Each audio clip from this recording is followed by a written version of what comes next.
you're over 40 and feeling pressured to niche down to succeed on YouTube, what if the secret to standing out was actually doing the opposite? See, in this video, I'm going to show you how you can turn your unique life experience into a thriving niche, all while creating content quickly and effectively using a simple process, which you can complete in just a couple of hours a week.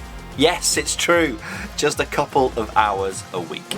You see, your life story is your biggest asset, and I'm going to help you leverage that to stand out on YouTube. Because 99% of people struggle to find a niche because they're looking in the wrong places. I'll guide you through a process to discover and harness the niche that's been within you all along. It's in here. And I'll prove it by showing you how you can create high quality content in just a couple of hours a week using a framework that aligns perfectly with your unique perspective. And to really help you accelerate this journey, I've created something special for you. It's a program called Courage Before Confidence, where I'll be in your inbox every day for 30 days, helping you build the camera confidence that you need to create your compelling content. If you're ready to take that step, and you really want to make your mark, you can find more about that in the description below. What if I told you the biggest mistake that most content creators make is trying to create videos for algorithms instead of humans? You see, the truth is your content should be crafted with a specific person in mind. Yes, your ideal viewer. Let me share my own journey with you. Over the last 10 years, I've walked the path that you might be on now. I've faced the same challenges, overcome similar obstacles, and all through it, I've learned what works and what doesn't. But the key was understanding who I was making content for. Instead of chasing trends and trying to gamify the system, I focused on creating videos that resonate with people like me. Over 40 with a wealth of experience and a desire to connect on a deeper level. My content is no longer about flashy edits or fast cuts. It's about quality, connection, and authenticity. That's what my audience want. That's what keeps you coming back. The takeaway here is simple. Every great video starts with a great idea. And that idea doesn't come from trying to outsmart an algorithm. It comes from knowing who your audience is and creating content that speaks directly to them. Your experiences, your stories, your unique perspective are what create your own blue ocean. A space where you don't have to compete with others who are fighting in that overcrowded red ocean. You're not trying to be the next Mr. Beast or anyone else for that matter. You're just carving out your own space where you are the niche. That's what makes your content truly stand out. This idea is drawn from the concept of the blue ocean strategy, a strategy that focuses on creating uncontested market space in the world of YouTube. That means instead of competing against the same space as everyone else, you're creating something unique and unmatched by leveraging what only you can offer. Because you are the biggest gift that you can give to this world. So now that you know that you are the niche, how do we get attention on YouTube? Well, it's quite simple, isn't it? And you've heard it from me before. Two things. And what if I told you the key to crafting those two things, that title and that thumbnail, isn't about mimicking big YouTubers, but rather about understanding what truly resonates with your specific audience? One of the biggest mistakes I see creators make is trying to replicate what's working for these huge channels like Mr. Beast, but only to be disappointed when their own videos barely get a handful of views. The truth is, what works for them might not work for you, especially if you're just starting out. Instead, it's important to look at what's working for those smaller channels. They're growing creators and they're closer to where you are right now. You see, these creators are often experimenting, they're taking risks, they're finding new ways to engage with their audience. When I first started focusing on my YouTube channel, I learned this the hard way. I spent so much time trying to model these big players, but only to realize that my audience was not connected with that approach. It was only when I started to study the smaller YouTubers, and those smaller successful channels in my world, and analyze what was working for them, that I began to see real growth. Look at my last 3 or 4 videos. That shows you this. It proves what I'm talking about. I realized that the titles should be a balance between what's already proven to work and what people are actively searching for. That's where the sweet spot is, using data-driven insights while still staying true to who you are and your own unique perspectives. Now, when it comes to thumbnails, simplicity is key. I've adopted a style that's not only easy to produce, but also effective in catching the eye. I use a picture of myself, yes, this beautiful smiling face with a clear expression. A background that is styled on my brand color with a few simple, bold words. You'll see a lot of these YouTube gurus now saying, make your thumbnail simple. Well, yeah, obviously. But everyone got wrapped up in the whole Mr. Beast, big contrast, big edit thing, didn't they? Well, this simple approach works because it passes what I call the glance test.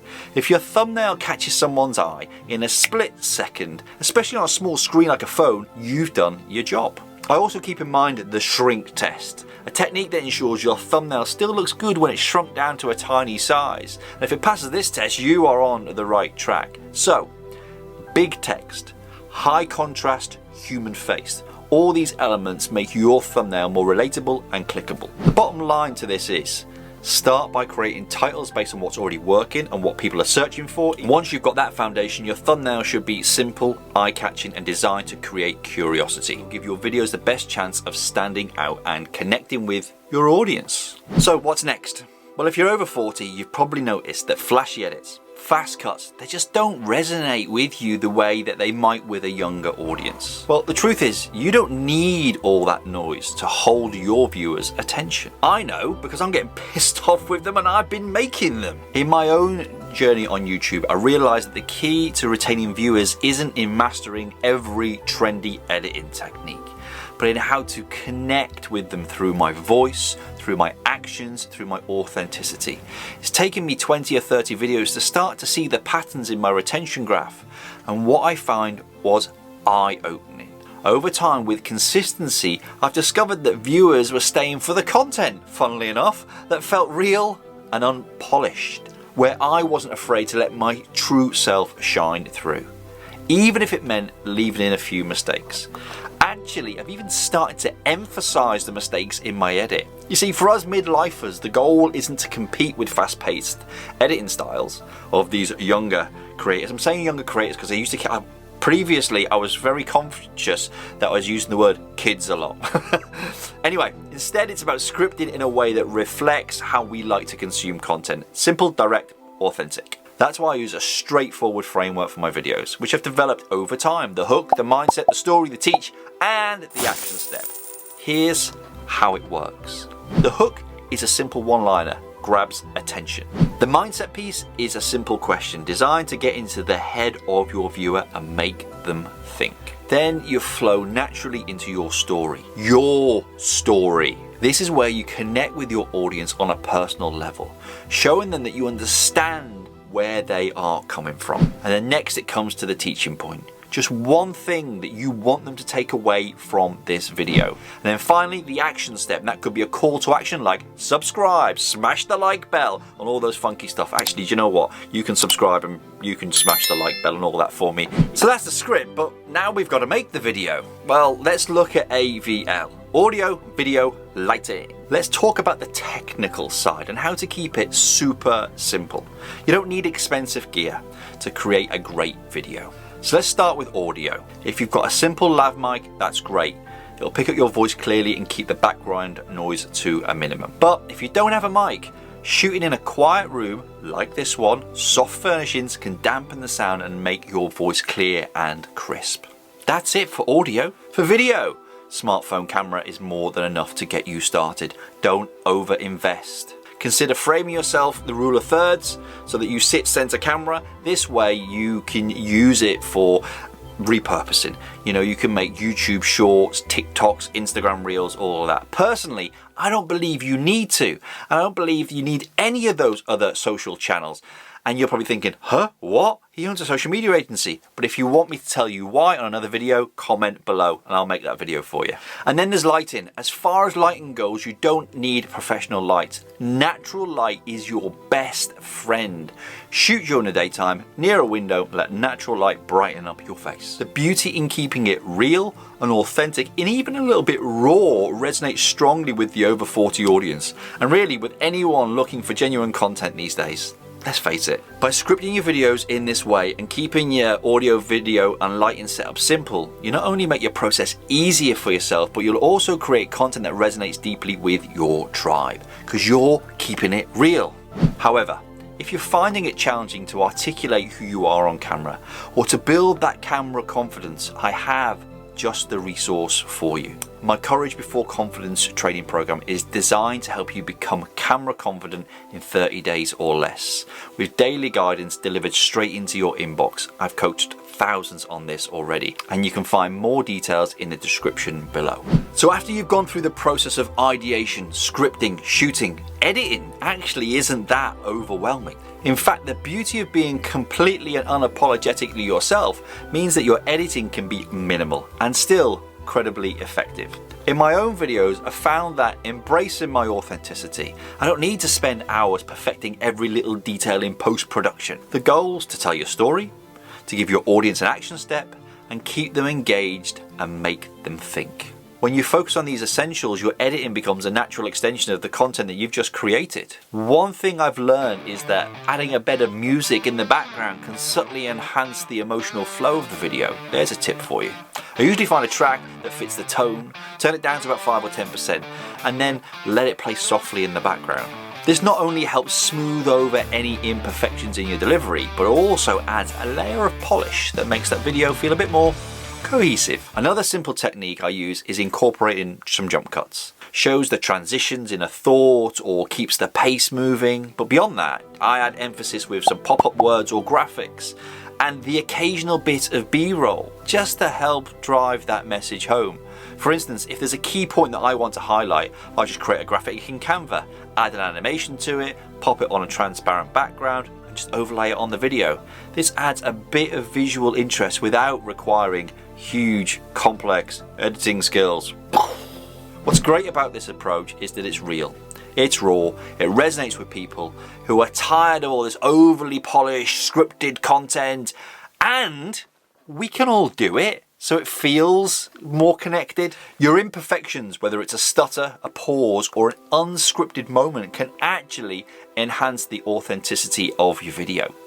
People connect with real people, and that's reflected in everything from your thumbnail to your final edit. When you keep these imperfections, you're not just editing a video, you're telling a story that's uniquely yours. Remember the blue ocean I referred to Remember the blue ocean I referred to earlier?